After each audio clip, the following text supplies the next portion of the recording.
আসসালামু আলাইকুম। আপনারা শুনছেন আল ফুরকান, যেখানে আমরা সত্য এবং মিথ্যার পার্থক্য খুঁজি, পবিত্র কুরআনের জ্ঞান এবং যুক্তির নিরিখে। আমি আপনাদের সাথে আছি আজকের এই বিশেষ অধ্যায়ে।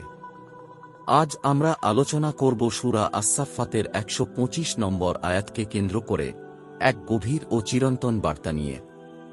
কুরআন মাজিদে আল্লাহ সুবহানাহু ওয়া তাআলা হযরত ইলিয়াস আলাইহিস সালামের একটি অমর আহ্বান তুলে ধরেছেন।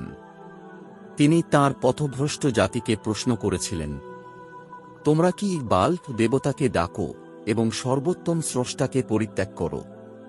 এই একটি প্রশ্নের মধ্যেই লুকিয়ে আছে মানুষের অস্তিত্বের সবচেয়ে বড় চিন্তার খোরাক। এটি ছিল একটি পূর্ণাঙ্গ আত্মজিজ্ঞাসা, যা সেকালের এবং একালের উভয় সময়ের জন্যই সমানভাবে সত্য।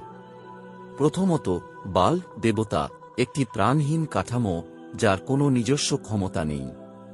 প্রাচীন সভ্যতায় এটি ছিল সোনা বা পাথরের তৈরি একটি বিশাল মূর্তি। তারা মনে করত এটি তাদের জীবন ও জীবিকার প্রধান উৎস। কিন্তু গভীরভাবে ভাবলে এটি ছিল মানুষেরই হাতে তৈরি একটি বস্তু, যার ভেতরে কোনো জীবন বা জ্ঞান ছিল না। আজকের যুগেও আমরা যখন স্রষ্টাকে বাদ দিয়ে কেবল সম্পদ, সামাজিক মর্যাদা বা মানুষের তৈরি যন্ত্রকেই আমাদের ভাগ্যের একমাত্র নিয়ন্ত্রক মনে করি, তখন আমরা আসলে সেই প্রাচীন বাল দেবতারই নতুন কোনো রূপের পেছনে ছুটছি। এই বিভ্রান্তি থেকে মুক্তির পথ কি? আল্লাহ তাআলা আমাদের জন্য কুরআনকে পাঠিয়েছেন মহাবিশ্বের একমাত্র নির্ভরযোগ্য পথ প্রদর্শক হিসেবে।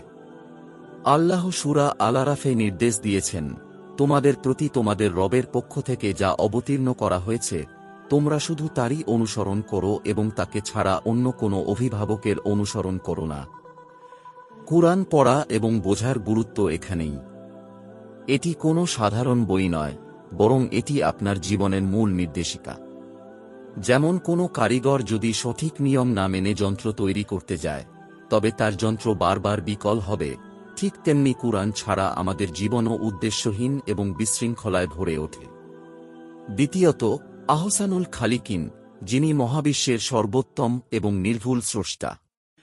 আল্লাহ নিজেকে সর্বোত্তম স্রষ্টা বলেছেন কারণ তাঁর সৃষ্টিতে কোনো ত্রুটি নেই। একজন কারিগর যেমন তার তৈরি জিনিসের প্রতিটি সূক্ষ্ম অংশ জানেন, আল্লাহ জানেন আমাদের মস্তিষ্কের প্রতিটি শিরা এবং হৃদয়ের প্রতিটি স্পন্দন কিভাবে কাজ করে। তিনি এমন এক অফুরন্ত শক্তির আধার, যা কখনো নিঃশেষ হয় না। অথচ আমরা সেই চিরস্থায়ী পরম সত্তা বাদ দিয়ে মানুষের তৈরি করা ক্ষণস্থায়ী এবং সীমাবদ্ধ জিনিসের ওপর পুরোপুরি ভরসা করি, যা আমাদের চিন্তার এক বিরাট ভুল। জীবনের ভুল এবং আমাদের বাস্তবতা। ইলিয়াস আলাইহিস সালাম মনে করিয়ে দিয়েছিলেন, আল্লাহই তোমাদের রব এবং তোমাদের পূর্বপুরুষদেরও রব। এর মানে হল, আমাদের জীবনচক্র কোনো বিচ্ছিন্ন ঘটনা নয়, এটি একটি সুশৃঙ্খল ধারাবাহিকতা। যখন আমরা কুরআন থেকে বিচ্ছিন্ন হই এবং শুধু মানুষের তৈরি সামরিক মতবাদ অনুসরণ করি, তখন জীবনের মূল ভিত্তিটাই নড়বড়ে হয়ে যায়।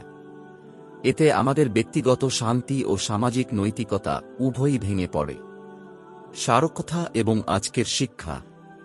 আসুন আমরা আমাদের জীবনের নির্ভরতাগুলো একবার যাচাই করি। আমরা কি সত্যই সেই সর্বোত্তম স্রষ্টার দেওয়া পথ বা কুরআন অনুসরণ করছি, নাকি আধুনিক যুগের চাকচিক্যময় কোনো মোহের পেছনে ছুটছি? মনে রাখবেন, আপনার জীবন বাইরে থেকে যত উন্নতই মনে হোক না কেন, যদি এর ভীত বা ঈমান দুর্বল থাকে, তবে তা কখনোই আমাদের চিরস্থায়ী সুখ বা শান্তি দিতে পারবে না। আজকের মতো এখানেই শেষ করছি। আল ফুরকানের সাথে থাকার জন্য আপনাদের আন্তরিক ধন্যবাদ।